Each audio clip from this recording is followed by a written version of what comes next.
vous ne voulez pas être sur la vidéo. Au nom de Percé DT1, nous aimerions vous souhaiter la bienvenue à notre série éducative Percé DT1. Nous sommes ravis de vous présenter plus d'informations ce soir sur vos finances et le DT1. Percé DT1 est un leader mondial œuvrant pour un monde sans diabète de type 1 grâce à la recherche, au financement et à la sensibilisation. Nous soutenons les personnes et les familles atteintes de DT1 dès le diagnostic, en aidant les personnes atteintes à vivre une vie meilleure, plus saine et plus sûre, tout en travaillant à la recherche de traitements. Nous soutenons toute personne atteinte de DT1, quel que soit son âge ou son stade de développement, y compris la communauté adulte, souvent sous-représentée. En tant que visiteurs sur cette terre, nous souhaitons commencer en reconnaissant respectueusement que le Bureau national de PerceDT1 est situé ici, dans la ville de Toronto, pour moi, historiquement connu sous le nom de Toronto, territoire visé par le traité numéro 13 et les traités Williams. Nous sommes situés sur les terres traditionnelles des Mississaugas du Crédit, des Anishinabeg, des Haudenosaunee et des Wendat. Les recherches et les activités de PerceDT1 se déroulent sur l'ensemble de territoires où vivent de nombreux autres peuples autochtones au Canada. D'un océan à l'autre, nous reconnaissons les territoires ancestraux et non cédés de tous les Inuits, Métis et Premières Nations qui vivent aujourd'hui sur ces territoires. Nous sommes reconnaissants de pouvoir nous rassembler aujourd'hui en tant que communauté et de partager ces terres alors que nous nous soutenons mutuellement et œuvrons ensemble pour un monde sans DT1. La série éducative ce soir propose de l'information sur un nouveau sujet tous les 2 mois pour la série éducative. Nous aurons un autre événement en novembre pour clôturer l'année. Nous, nous organisons également une série de connexions virtuelles le 4e mercredi de chaque mois. Il s'agit d'une occasion non structurée de connecter avec d'autres personnes sans programme formel. La prochaine série de connexions aura lieu le 26 novembre à 19h et le 26 novembre aussi à 19h. Oui, c'est la même chose. 26 novembre à 19h. Nous sommes un grand groupe ce soir. Alors donc, pour minimiser le bruit de fond, nous avons mis tout le monde en sourdine. Veuillez noter encore que nous enregistrons pour mettre sur notre chaîne YouTube. Donc, veuillez éteindre votre caméra si vous ne voulez pas être sur la vidéo. Il y a l'option lever la main. Donc, si vous avez besoin d'éclaircissement pendant la présentation, vous êtes invité à lever la main. Mais nous disposons également une fonction de chat et nous vous encourageons de poser vos questions dans le chat et nous essaierons d'y répondre si le temps le permet.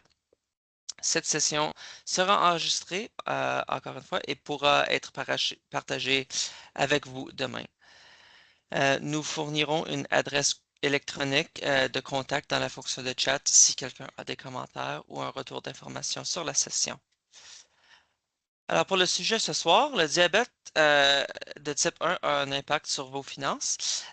Si vous avez des questions sur le crédit d'impôt pour les personnes handicapées et son impact sur vos finances, saviez-vous que vous pouvez obtenir une subvention pouvant atteindre 300% grâce à un régime enregistré d'épargne d'invalidité et que vous pouvez économiser de l'argent pour vos enfants? Alors, beaucoup de questions pour ce soir. Et dans le cadre de notre série éducative, cet événement virtuel gratuit fournira aux participants de nouvelles informations sur les ressources financières et les crédits d'impôt disponibles et leurs incidences sur les personnes atteintes de DT1 ou les parents d'enfants atteints de DT1. Par contre, veuillez noter que nous ne serons pas en mesure de répondre à des questions individuelles concernant les finances personnelles. Alors, notre conférencière ce soir est Rosalie Sarassois. Elle est gestionnaire de l'engagement communautaire et de bénévolat pour l'Est du Canada chez PerceDT1, où elle travaille maintenant depuis 7 ans. Dans une carrière antérieure, elle a été planificatrice financière, ce qui lui a permis d'acquérir une solide expertise en finances personnelles et en littératie financière.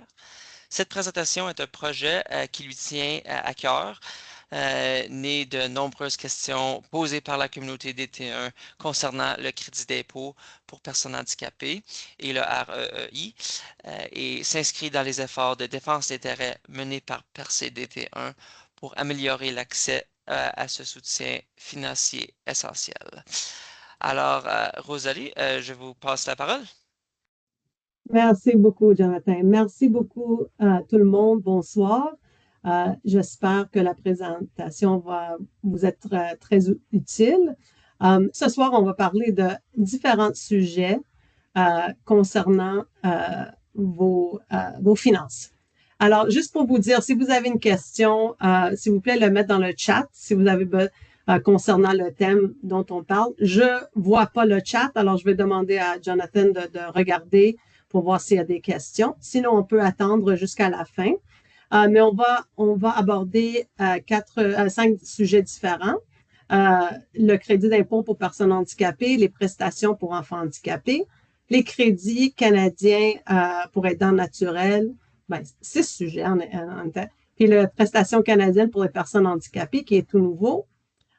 Des crédits au Québec. Alors, comme ce soir, maintenant, à 19h, c'est le groupe francophone, je vais parler un peu de Québec. Si vous êtes dehors de Québec, vous pouvez regarder sur votre pour les prestations pour votre province. Et à la fin, on va parler du REI, le régime dans le régime enregistré d'épargne invalidité, qui est ma régime favorite qui existe dans le gouvernement du Canada. Alors, juste pour commencer, c'est quoi le crédit d'impôt pour personnes handicapées? Il y a beaucoup d'informations, c'est méconnu. Ce n'est pas le crédit d'impôt pour personnes handicapées est un crédit d'impôt non remboursable, qui veut dire ce n'est pas une prestation qui vous rentre à chaque mois, mais c'est un crédit qui réduit votre fardeau d'impôt. Alors, ça aide les personnes handicapées et leurs aidants à réduire les impôts sur leurs revenus qu'ils pourraient avoir à payer. Alors, un particulier pour demander le montant pour personnes handicapées une fois qu'il est admissible au CIPH. Alors, dès que vous avez mis toutes vos informations au gouvernement, vous pouvez avoir le crédit. Puis aussi, il y a un supplément pour une personne moins de 18 ans. Alors,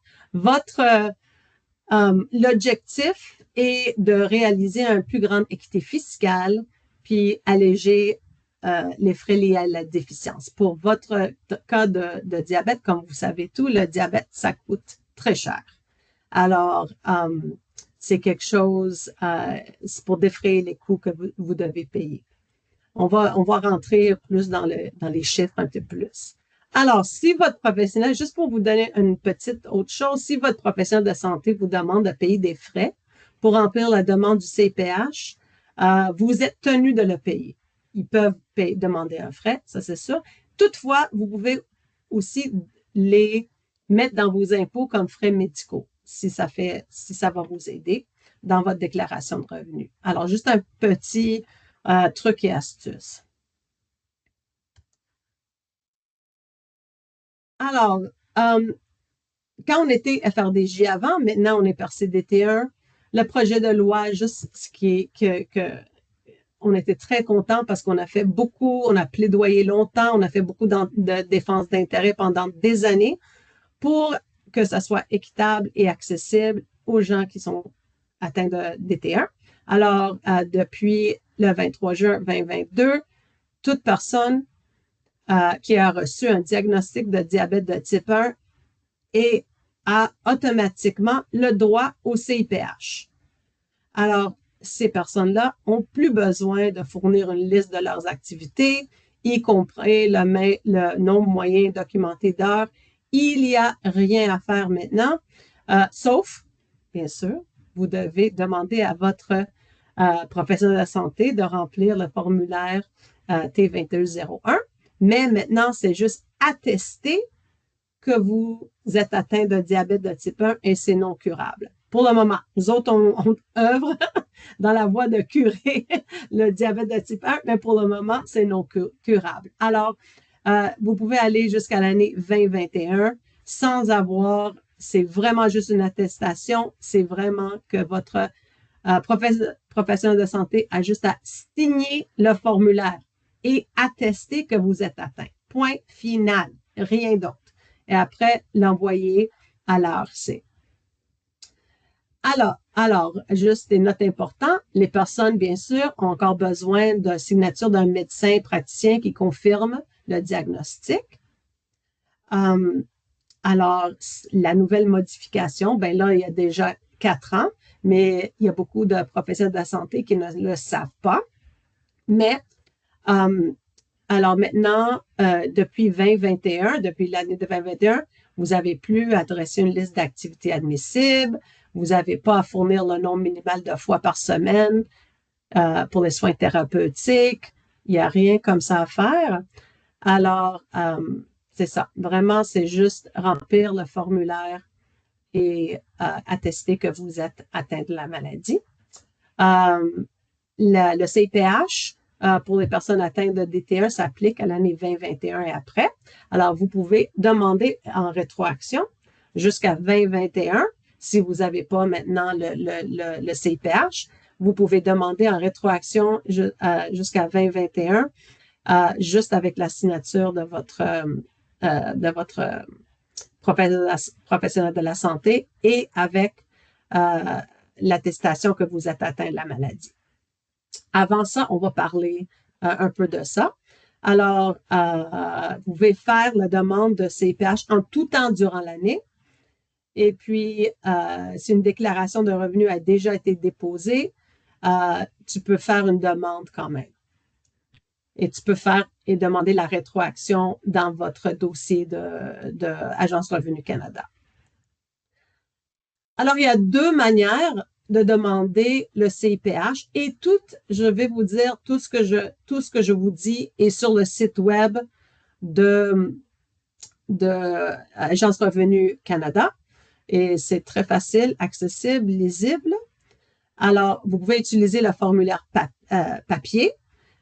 Vous avez juste à télécharger le formulaire T2201 et assurez-vous, et vous faites la page 1 avec votre nom et tout ça, et la professionnelle de santé remplit la partie B.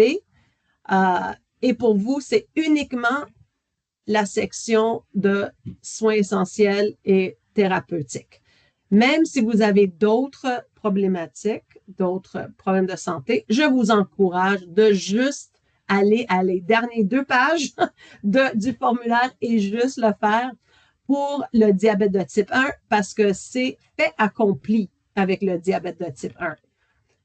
Vous recevrez pas plus d'argent, vous recevrez pas plus de retour d'impôt si vous avez 2 maladies, 3 maladies, 4, ça n'a rien à voir avec le crédit d'impôt.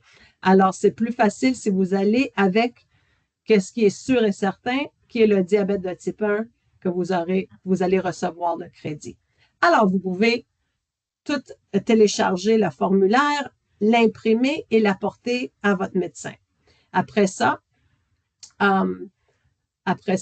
vous demandez la signature et vous l'envoyez à l'ARC, soit par la poste, que je ne suggère pas fortement, mais que vous le déposez dans votre compte de ARC que vous avez déjà en ligne, que vous mettez, vous faisiez une copie ou un scanner pour le mettre dans votre compte de l'ARC. C'est plus facile, c'est plus vite, c'est plus sécuritaire.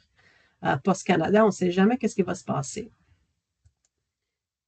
Il y a aussi une demande en utilisant le formulaire numérique. Et ça, ce n'est pas tous les professionnels de la santé qui ont accès à ça, mais j'en connais plusieurs qui l'ont, plusieurs endos qui font ça régulièrement, que eux autres, ils sont prêts à faire le formulaire numérique qui est facile et beaucoup plus vite. C'est que pour vous ouvrez votre session dans Mon dossier sur le ARC, vous allez à Prestations et crédits, vous cliquez sur Prestations, vous demandez le CIPH et vous l'ouvrez. Vous avez juste à remplir l'étape 1 et puis après, ils vont vous donner un numéro de référence. Et c'est tout. Après, vous allez avec ce numéro de référence et vous allez à votre professionnel de la santé, puis il va utiliser ce numéro pour soumettre la partie B. D'accord? Alors, c'est vraiment ça. Et le numéro est valide jusqu'à ce que le professionnel de la santé soumette la partie B. La partie B doit être faite par le professionnel de la santé. C'est ça. Moi, j'ai toutes les informations sur un document que je peux vous transmettre si quelqu'un veut m'écrire un courriel après. Mais tout ça est bien marqué aussi sur le site web de l'ARC. Mais vraiment, c'est soit un ou soit l'autre, mais c'est plus vite si vraiment tous les documents sont mis dans votre dossier au lieu que ça soit envoyé par la poste. Alors ça, c'est pour toutes les demandes de l'année 2021 jusqu'à maintenant 2025, 2024. Alors, qu'est-ce qui arrive que vous voulez faire une demande pour les années avant 2021? Vous avez votre diabète depuis 1998, par exemple, mais vous n'avez jamais demandé le crédit d'impôt parce que tu ne savais pas, tu n'étais pas au courant, etc. Alors, là, il y a des choses à faire. Alors, pour les années 2021 jusqu'à 2025, c'est juste l'attestation. Pour les 6 années avant, maintenant, c'est bien, c'est juste 6 ans avant, si vous voulez faire de la rétroaction, vous devez aller par les critères qui sont inscrits lors de ces années. Alors que vous avez besoin d'un soin thérapeutique pour maintenir une fonction vitale, qui est sûr et certain, vous avez besoin d'insuline. Vous avez besoin d'un capteur, etc. Même si ce n'est pas une pompe à insuline, même si vous êtes par injection, c'est correct. Et vous avez besoin de ces soins au moins 3 fois par semaine pour une moyenne au moins de 14 heures. Et c'est très facile à documenter. Bien sûr, 3 fois par semaine, c'est pas 3 fois par semaine pour les gens qui ont le diabète, c'est chaque jour. Et 14 heures, c'est très facile à documenter vos 14 heures par semaine. Et j'ai aussi un autre document que vous pouvez me demander ou m'envoyer un courriel demain et je peux vous envoyer c'est pas un gabarit, mais c'est un exemplaire de c'est quoi les 14 heures. Et ça, c'est juste que si vous voulez faire une rétroaction des années 20, parce qu'une rétroaction, vous pouvez le demander pour 10 ans. Alors, si vous demandez une rétroaction maintenant pour 2023, parce que là, on commence 2025, mais c'est 2024 ou 2024, là, vous allez en arrière, vous pouvez aller jusqu'à 2014 pour une rétroaction ou dépendant de votre date de diagnostic. Alors, les critères qui sont admissibles pour vos 14 heures, c'est la surveillance de la glycémie, préparation et administration d'insuline, calibration et entretien de l'équipement nécessaire, tenue d'un carnet de glycémie ou ça peut être aussi en ligne, un app ou quelque chose. Les activités qui ne sont pas comprises, c'est les calculs des glucides, activités physiques, récupération d'un hypo ou hyper, préparation des repas, temps de déplacement pour un rendez-vous et temps consacré à l'achat des médicaments. Alors c'est ça. C'est ça qui est important, et c'est quand même assez facile d'avoir 14 heures. Et maintenant, la rétroaction, si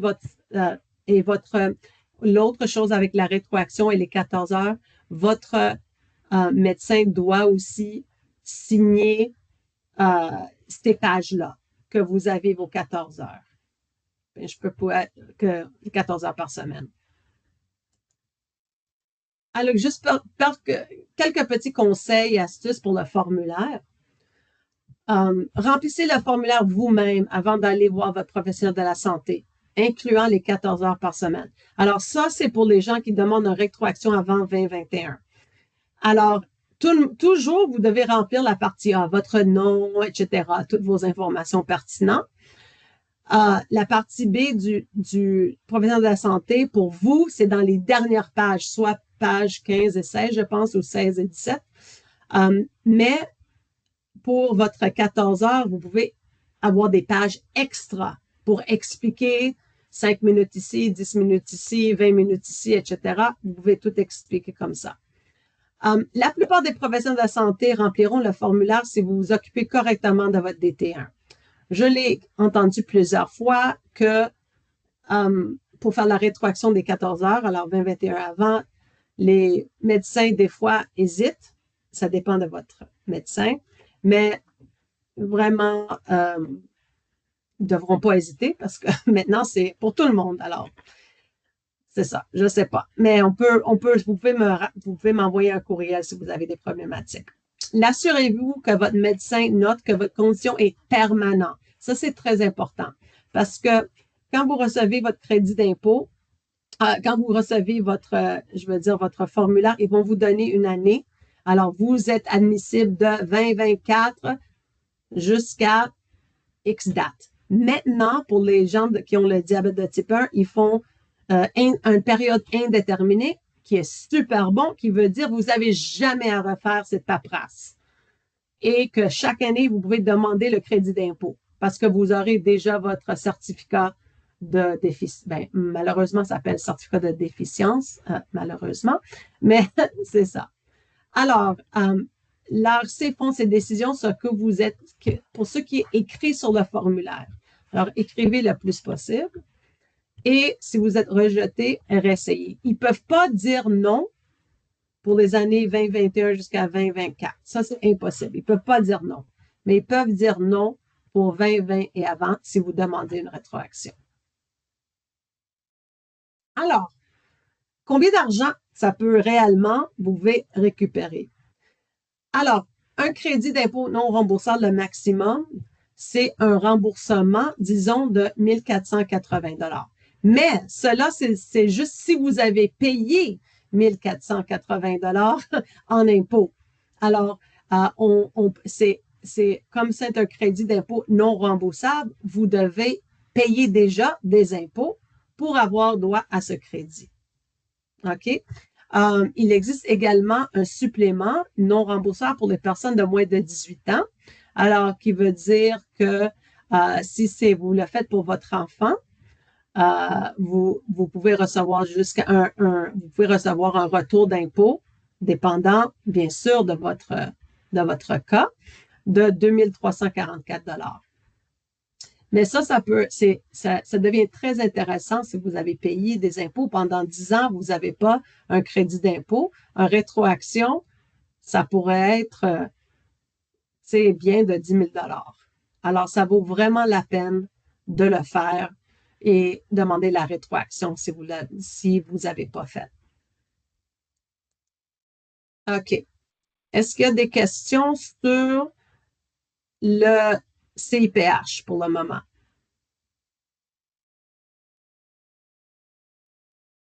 Non? OK. Je vais continuer. Aussi, pour ceux qui ont un enfant handicapé, ça, c'est une prestation pour enfants handicapés. C'est un versement mensuel non imposable versé aux familles qui subventionnent les enfants. Alors, vous devez être admissible à l'allocation canadienne pour enfants et votre enfant doit être admissible pour le crédit d'impôt pour personnes handicapées. Alors, c'est pour ça que c'est vraiment important que vous demandez le crédit d'impôt pour personnes handicapées pour votre enfant. Si vous recevez déjà l'ACE, l'allocation canadienne, et que votre enfant est admissible au CIPH, vous n'avez pas besoin de le demander. Vous l'obtiendrez automatiquement. OK? Les versements de l'APH, c'est calculé avec le revenu familial net rajusté. Alors, pour la période de la prestation maintenant, c'est 3 411 $ par année. Ça, c'est l'année 2025-2026, soit 284 $ par mois pour chaque enfant. Et cela diminue lorsque votre revenu net familial est supérieur à 81 222. Alors, c'est comme l'allocation canadienne pour enfants, ça dépend de votre revenu familial.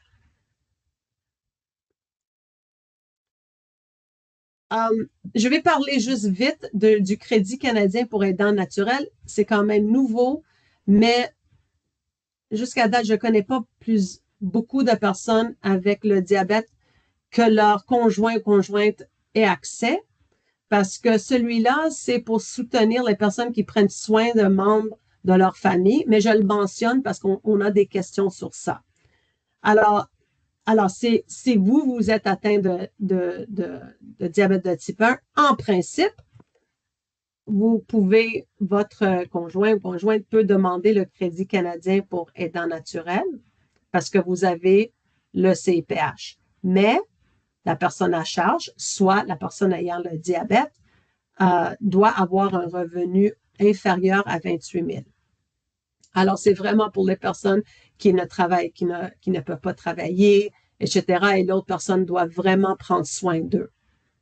Alors, vous pouvez être admissible et c'est quelque chose qui est là pour tous ceux qui ont accès au CIPH, mais c'est pas assuré que vous l'aurez parce que vous devez un peu démontrer que vous devez prendre soin ou votre conjoint, conjointe, votre mère, père, etc. doit prendre soin de vous. Et ces personnes doivent résider au Canada et dépendre de vous pour leurs besoins essentiels, nourriture, logement, vêtements. On a aussi la prestation canadienne. Tout ça, c'est nouveau aussi pour 2025. C'est un paiement mensuel. Tous ceux qui ont déjà le CIPH ont reçu une lettre par le gouvernement pour cette prestation canadienne. Si vous ne l'avez pas reçu, vous pouvez regarder si vous êtes admissible. C'est un paiement mensuel de jusqu'à 200 $ par mois et ça peut être rétroactif, âgé de 18 ans à 64, approuvé pour le CIPH et avec un revenu inférieur quand même faible, alors 23 000 pour une personne seule ou 32 000 pour un couple. Puis aussi, si vous avez déjà le CPH, sûrement vous avez reçu un code par la poste. Sinon, vous pouvez faire la demande par mon dossier sur Service Canada, sur votre dossier à l'ARC. Mais ça, c'est vraiment un paiement mensuel pour les adultes à faible revenu, vivant avec un handicap. Alors, les personnes qui ont le diabète de type 1 à faible revenu ont accès à cette prestation. Alors, ça vaut la peine vraiment de demander le CIPH si vous ne l'avez pas, parce que vous avez accès à beaucoup d'autres programmes qui existent au Canada et aussi au Québec. Alors maintenant, on va passer un petit peu à quelques prestations et programmes dans la province de Québec. Alors, le crédit d'impôt pour les personnes atteintes d'une déficience grave et prolongée, c'est la même chose que le CIPH, mais au Québec. Et tout comme l'ARC, les DT1 sont automatiquement admissibles après 2021. Alors, comme ici au Québec, on doit toujours faire les choses un peu plus compliquées et en double, alors on a un Revenu Québec et on a l'ARC. Alors, vous pouvez avoir un crédit d'impôt de Québec et un crédit d'impôt de Canada. Alors, les critères aussi, c'est la même chose, plus ou moins, pour la rétroaction. Alors, vous pouvez demander la rétroaction de 10 ans, vous pouvez demander la rétroaction de 2021 juste avec la signature. Mais quelque chose qui est intéressant avec le Québec, c'est que vous pouvez envoyer à Québec votre formulaire T2201. Vous n'avez pas à télécharger celui du Québec si vous avez déjà fait celui du Canada. Vous pouvez envoyer dans votre dossier du Revenu Québec le même formulaire T2201 à Canada d'un bord et à Québec de l'autre bord. OK? Là, vous n'avez pas à demander à votre professionnel de santé de faire 2 formulaires, ni ça. Vous pouvez envoyer celui de Canada à Québec, mais vous pouvez pas faire l'autre. Si vous avez celui de Québec, vous pouvez pas l'envoyer à Canada. Alors, c'est mieux de faire le T2201. Alors, c'est ça. Alors, la même chose, vous remplissez la partie 1 et 2 et professionnel de la santé remplit la partie 4. Alors, c'est un peu plus facile au Québec aussi parce qu'il y a des activités qui sont comprises pour Québec que c'est pas compris pour Canada. Pour Québec aussi, le temps de déplacement pour les rendez-vous, c'est compté dans vos 14 heures et récupération d'un hypo-hyper, c'est compté dans vos 14 heures. Alors, pour la rétroaction des années 2020 et avant, c'est plus lousse au Québec, disons. Alors, ça, c'est pour le crédit au Québec. Aussi, au Québec, on a un supplément pour enfants handicapés, qui est une aide financière pour aider les familles à assumer la garde, la soin d'éducation dont les enfants ont une déficience. La somme versée est 236 par mois pour chacun des enfants admissibles selon nos critères, peu importe le revenu familial ou le type d'handicap. Alors, la même chose, les parents doivent recevoir l'allocation familiale pour enfants concernés par la demande. Alors, le supplément aussi, si vous avez accès au CIPH et aussi au Québec, vous pouvez avoir accès aussi au supplément pour enfants handicapés pour la province de Québec ainsi que pour le Canada. Alors, juste à demander, avant qu'on continue avec la REI, est-ce qu'il y a quelqu'un qui a une question sur les prestations ou sur les programmes du gouvernement? Je ne vois pas. Jonathan, est-ce qu'il y a des questions dans le chat? Je ne vois pas le chat. Non, pas encore, non. pas encore. OK, ça va. Super, on va continuer. Mais vous pouvez mettre vos questions dans le chat, puis on peut les demander à la fin. Ou si vous n'avez pas question, super. Mais je vais mettre mon courriel dans le chat à la fin, comme ça vous pouvez m'écrire un courriel si vous voulez pour demander plus d'informations. Ou si on peut vous envoyer un courriel quand on vous envoie le courriel demain, on va envoyer mon courriel aussi. Alors, le REI, qui est mon favori de tous les régimes, le REI, c'est le régime enregistré d'épargne invalidité, qui est un régime d'épargne à long terme, qui aide les personnes en situation de handicap, qui sont approuvés pour le crédit d'impôt. Alors, tous ceux qui sont approuvés pour le CIPH peuvent épargner avec cette régime. Lorsque vous ouvrez un régime, vous pouvez également obtenir des subventions et des bons du gouvernement du Canada afin de vous aider à épargner long terme. Alors, je veux vous montrer, attendez, une vidéo. Je vais juste... attendez de petits moments. C'est ça. Est-ce que vous voyez, Jonathan, comme je ne vois pas, est-ce que vous voyez régime enregistré, le vidéo qui commence? Ben, j'ai pas commencé. Oui, on voit le, okay. la vidéo. Alors, si vous n'entendez pas, Jonathan, dis-moi si vous n'entendez pas la vidéo. Oui. OK, super. Ça va? Avez-vous une invalidité? Avez-vous un enfant handicapé? Alors vous devriez connaître le régime enregistré d'épargne invalidité ou REEI. Il s'agit d'un programme du gouvernement fédéral qui aide les Canadiens handicapés et leurs familles à épargner pour l'avenir. Vous pouvez cotiser autant que vous le voulez chaque année à un régime enregistré d'épargne invalidité, jusqu'à concurrence d'un maximum à vie de 200 000 $. Les gains liés au régime s'accumulent en franchise d'impôt jusqu'à ce qu'ils soient retirés du régime. Vous pouvez ouvrir un REEI dans une institution financière participante, par exemple une banque ou une caisse populaire. Vous pouvez ouvrir un REEI en tout temps, jusqu'au 31 décembre de l'année où le bénéficiaire atteint l'âge de 59 ans. Le bénéficiaire est la personne qui recevra l'argent versé dans le REEI. N'importe qui peut verser de l'argent dans un REEI, à condition d'avoir l'autorisation de la personne qui administre le régime. Les adultes administrent généralement leur propre régime. Un parent peut gérer le REEI de son enfant. Un REEI n'a aucune incidence sur vos prestations fédérales. Cependant, vous devriez communiquer avec votre gouvernement provincial ou territorial afin de vous assurer que les autres prestations ne sont pas touchées. Pour en apprendre davantage au sujet du régime enregistré d'épargne invalidité, visionnez. OK, je vais arrêter là. Attendez.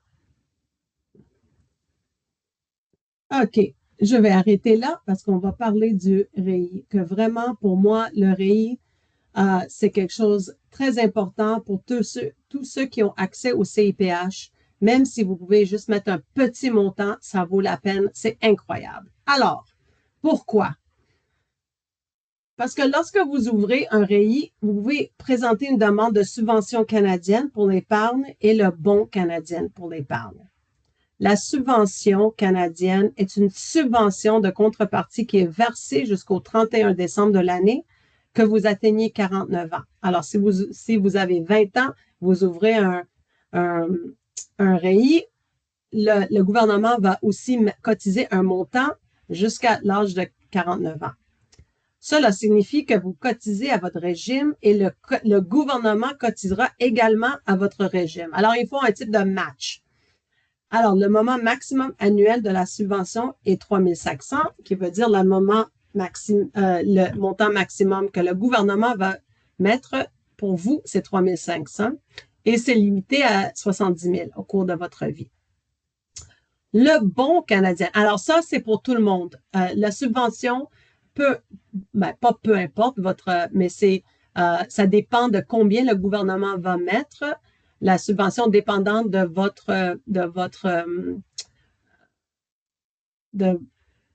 combien d'argent que vous faites, de votre revenu familial ou revenu toute seule si vous avez plus de 19 ans. Alors, le bon canadien pour épargne invalidité et le gouvernement verse au REI pour les personnes de revenus faibles et modestes. Et pour celui-là, vous n'êtes pas tenu de cotiser à votre régime du tout pour recevoir le bon. Vous avez juste à ouvrir un REI et on va parler de combien d'argent, mais le montant maximum annuel du bon est 1 000 jusqu'à que vous atteigniez la limite de 20 000 Alors, ça veut dire 20 ans, ils peuvent le mettre. Et vous pouvez recevoir un montant plus élevé au cours d'une année si vous êtes approuvé pour le crédit d'impôt pour une partie ou totalité des 10 dernières années. Alors, si vous pouvez faire un rattrapage un peu. Aussi, si vous faites une demande maintenant. Alors, les subventions et bons, le montant que vous pourriez obtenir varie en fonction du revenu familial et votre cotisation. Vous pouvez cotiser n'importe quel montant à votre régime à tout moment de l'année, mais le maximum à vie, c'est 200 000 $. Pour chaque cotisation admissible que vous faites, vous recevez la subvention en contrepartie. Alors ça, c'est le gouvernement met. Si vous avez droit à un bon, vous le recevrez automatiquement dans votre régime à chaque année. Puis, aucune cotisation est nécessaire pour recevoir ce bon. Alors, ça veut dire qu'en ouvrant comme j'ai dit, ouvrant un REI, avec votre banque ou avec votre fiducie ou avec votre planificateur financier, vous pouvez avoir un bon même si vous faites rien du tout, dépendant de votre revenu. Et le montant des subventions des bons que vous pouvez recevoir chaque année se fonde sur le revenu familial de l'adulte 19 ans et plus. Alors, le bon varie seulement en fonction du revenu. Alors, vous n'êtes pas tenu, comme je dis, à cotiser que quelque chose où est-ce que le gouvernement va vous donner de l'argent gratuit? Je ne sais pas, mais c'est super. Alors, vous n'êtes pas tenu à cotiser pour l'avoir. mais c'est en fonction de revenus de votre famille. Et les seuils de revenus familial se déterminent par le montant du bon. Puis c'est indexé comme 2 années en arrière, par exemple, c'est-à-dire le revenu familial. Alors, si vous demandez maintenant 2025, ça va aller sur le revenu familial selon votre déclaration de 2023. Alors, si vous avez un revenu familial ou si c'est quelqu'un de 20 ans, étudiant, etc., toute seule, cette personne-là, s'il ne fait pas 37 000 le gouvernement va déposer 1 000 $. Puis aussi, entre 37 000 et 57 000, plus ou moins, le gouvernement dépose une partie. Et supérieur à 57 000, aucun bon est remis. Alors, ça, c'est pour la partie bon. Pour la partie subvention, c'est là que les choses sont très intéressantes pour presque tous les revenus. Ben, en réalité, tous les revenus. Le montant de subvention en contrepartie varie en fonction du revenu. Mais il y a toujours une subvention en contrepartie, peu importe votre revenu. Alors, un revenu inférieur ou égal à 114 000. Alors, si vous cotisez un montant maximal de 500 $, le gouvernement versera une somme de 3 $ pour chaque 1 $ que vous cotisez. Alors, pour le 500 $ que vous mettez, le gouvernement va mettre 1 500 $ dans votre régime. Si vous cotisez un maximum de 1 000 $ de plus dans votre régime, 1 000 $ par exemple, le gouvernement va mettre 2 $. Alors, si vous mettez 1 500 $ et vous avez un revenu inférieur ou égal à 114 000, le gouvernement va mettre 3 500 $ dans votre REI. Alors, vous mettez 1 500, le gouvernement met 3 500. C'est incroyable. C'est vraiment incroyable. Et pour obtenir le montant maximum de la subvention, vous devez cotiser 1 500 $. Ça, c'est vraiment le sweet spot. Ça, c'est vraiment la plage cible, là, vraiment pour les cotisations 1 500. Vous pouvez mettre plus, mais le gouvernement va mettre en contrepartie maximum 3 500. Si vous avez un revenu supérieur à 114 000, le gouvernement va mettre 1 $ pour chaque 1 $ que vous mettez. Alors, c'est là, si vous cotisez un montant maximum de 1 000 $ chaque année, le gouvernement va mettre 1 $. Alors, 1 000 $, le gouvernement met 1 000 $. Alors, c'est doublé à chaque année. Même avec un revenu supérieur, c'est doublé. Votre cotisation est doublée et matchée. C'est vraiment incroyable. Il n'y a rien qui est comme le REI. Il n'y a rien qui existe comme le REI. Comme pour ceux qui ont, il n'y a aucun plan qui existe comme ça. Alors, c'est vraiment incroyable. Alors, je vais juste vous donner quelques exemples.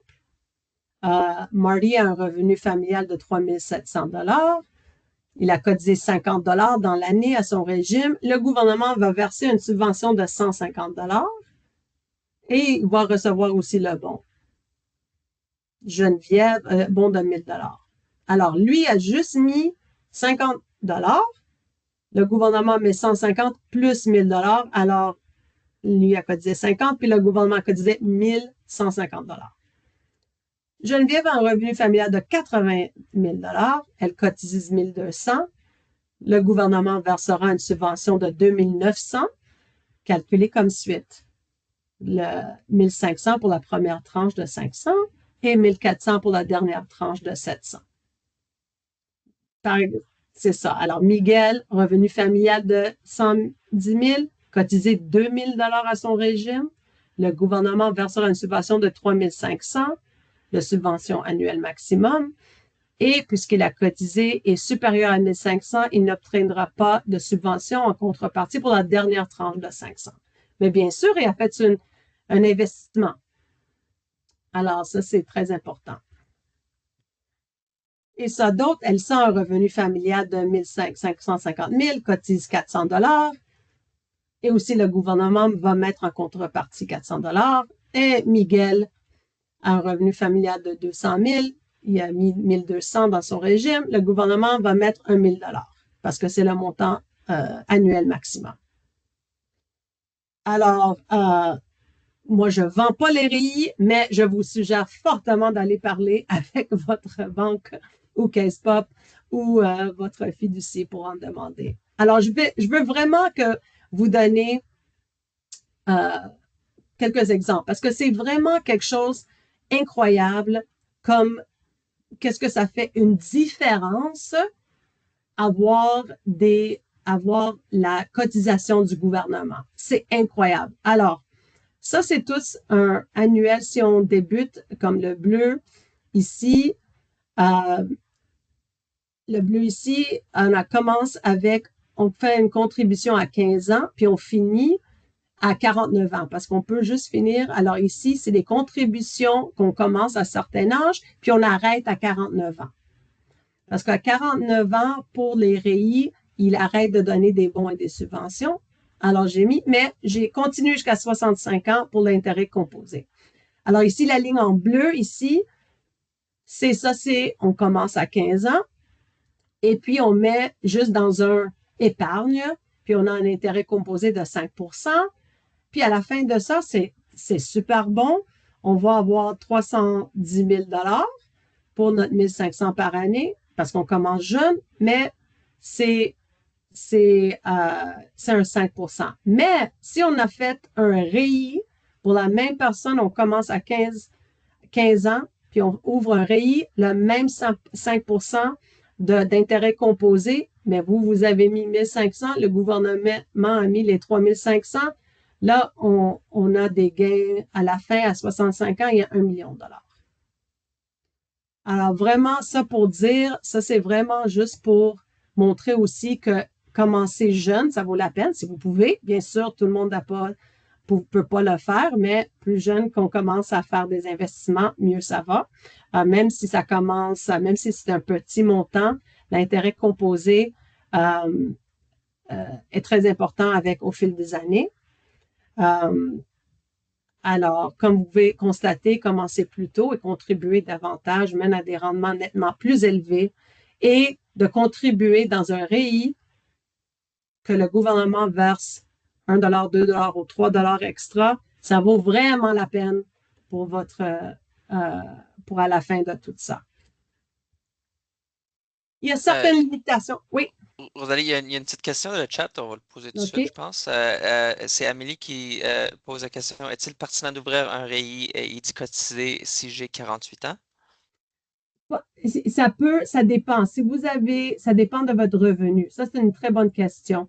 Vous aurez juste une année d'une subvention d'un bon et vous ne pouvez pas vraiment sortir l'argent avant l'âge de 59 ans. Alors, ça, c'est vraiment pas le REI. Les limitations d'un REI, c'est pas vraiment pour quelque chose à court terme. Mais vous aurez une année de subvention. Ça, c'est oui. Je sais pas. Ça dépend de votre situation. Ça dépend de votre revenu familial. Peut-être vous aurez accès à des bons en rétroaction si vous êtes à faible revenu. Ça dépend vraiment de votre situation. Mais c'est pas nécessairement le véhicule d'investissement, peut-être à 49 ans. Vous pouvez l'ouvrir jusqu'à 59 ans, mais vous n'aurez aucun bon ni subvention après 49 ans. Des limitations aussi, il existe une liste d'établissements éligibles. Tout ça, c'est sur le site web de REI du gouvernement du Canada. Vous ne devez pas retirer l'argent avant 60 ans. Vous pouvez avoir des pénalités. Alors ça, c'est vraiment quelque chose à long terme pour vous ou votre enfant. Ça, c'est vraiment pour la retraite. Si vous voulez faire des épargnes pour une maison ou d'autres affaires, ça, c'est pas le véhicule pour vous. Ça, c'est vraiment pour, excusez-moi, pour la retraite. Et vous pouvez juste obtenir des subventions et des bons jusqu'à 49 ans. Il y a beaucoup d'informations sur le site web de Canada pour ça. Alors, ça, vous pouvez toujours aller sur leur site et demander. Ben, merci beaucoup. J'espère que ça peut. Et pour moi, ça serait... J'ai manqué quelques questions. Je ne les ai pas entendues, le petit la petite cloche, OK, mais il y a quelques là, questions dans je le vois, chat. j'ai arrêté. Parfait. Est-ce qu'on peut faire qu'est-ce, qu'est-ce que l'on peut faire jusqu'à l'âge qu'on atteint 59 ans? Je comprends pas la question ici. Euh, Qu'est-ce que l'on peut faire jusqu'à ce qu'on l'atteigne? On peut faire on peut continuer à mettre de l'argent, mais après 49 ans, ça vaut pas vraiment la peine de faire le REI parce que il n'y a plus de bons. Mais ça va, votre vous devez avoir j'espère que vous avez mis dans un investissement qui fait beaucoup d'argent et pas juste dans oui, c'est l'âge. Ça veut dire qu'après 59 ans, vous ne pouvez pas mettre de l'argent dans votre REI. Ça, c'est sûr. Vous pouvez mettre de l'argent dans le REI jusqu'à 59 ans ou que vous avez mis 200 000 qu'est-ce qui commence. Mais le gouvernement ne va pas faire la cotisation d'une subvention d'un bon après l'âge de 49 ans. Alors, ça dépend de vous quand vous parlez à votre planificateur financier ou votre banque, si ça vaut la peine de continuer à mettre de l'argent dans votre REI. Si c'est un bon investissement, vas-y, ah ouais, let's go. Si vous avez des rendements de 15 des rendements de 20 vraiment, c'est incroyable, c'est super. Mais le gouvernement ne va pas mettre de l'argent. Mais vous pouvez continuer, bien sûr. Bonsoir. Comment demander une rétroaction après avoir obtenu le CPAGE depuis 2021? Je peux vous envoyer, vous devez refaire le formulaire T2201. Vous devez demander à votre médecin de le signer et demander les années avant. Et de démontrer les 14 heures par semaine. Je vais mettre mon courriel, mais je vais demander à Ruth, ma collègue, de mettre mon courriel dans l'email qui va sortir demain pour vous remercier et montrer la vidéo. Et vous pouvez m'envoyer un courriel. Je peux vous envoyer les documents que j'ai préparés pour vous donner un coup de main. C'est pas à copier, mais c'est que vous pouvez recevoir un coup de main juste pour le faire. Depuis quelle année existe le REI? Rétroactivement, plus de 50, je ne pense pas que vous pouvez procéder à un rétroactivement du REI. Ça, c'est juste pour vous, à 50 ans, c'est trop tard, malheureusement, parce que vous n'avez pas ouvert le REI avant 49 ans. Alors, c'est malheureux, il n'y a pas de rétroaction pour le REI. C'était juste pour le bon potentiellement. Si vous avez ouvert avant 49 ans, vous pouvez avoir une rétroaction pour le bon. Mais c'est ça. Et c'est quoi les investissements admissibles? Exactement. C'est les mêmes investissements pour le REI, comme pour le REER, pour le CELI, exactement. Tout ce qui est fonds mutuels, etc., les comptes de banque, tout ce que, pas de compte de banque, fait pas de ça, mais tout ce qui est admissible, c'est vraiment juste comme un panier, comme le REER. Vous mettez les investissements que vous voulez. Et c'est juste englobé dans le REI. Alors, vous parlez avec votre planificateur financier, avec votre banque, pour voir quels sont les meilleurs investissements pour vous. Mais on veut toujours que votre argent, qu'il y ait une croissance de votre argent. Mettez pas l'argent dans la banque, ça c'est sûr, parce que vous n'aurez pas des taux d'intérêt qui ont de l'allure. Alors vraiment, il faut faire un bon investissement avec votre argent parce que l'investissement aussi va être l'investissement que le gouvernement va faire aussi. Ça va rentrer dans le même investissement, la subvention. Et c'est ça, Myriam dit, il est mieux d'avoir un REI ou un REER jusqu'à 40 ans. Ça dépend de votre situation. Mais si vous voulez payer, si vous voulez que le gouvernement vous donne beaucoup d'argent, ça peut être un REI. Et ça dépend, mais ça ne va pas vous donner comme un REER. Un REER vous donne comme un retour d'impôt tout de suite. Un REI ne vous donne pas ça, mais à la fin, vous donne triple de l'argent. Alors, c'est vraiment quelque chose ça dépend de vous.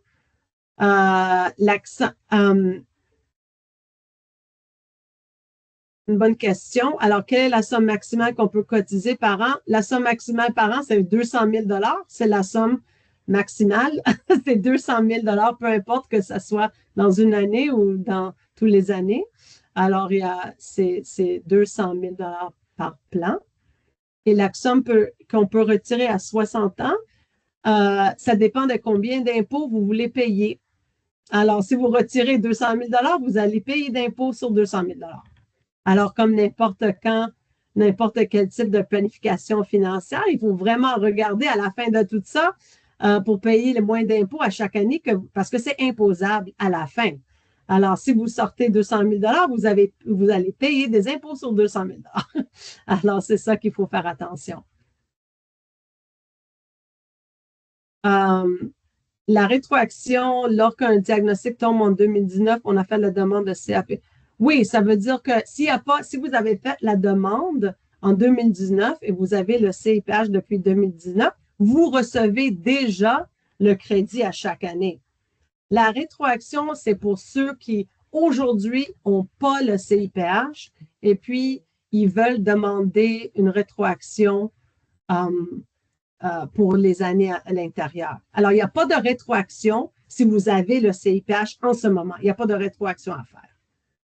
Mais ça, c'est juste pour ceux qui ne l'ont pas maintenant.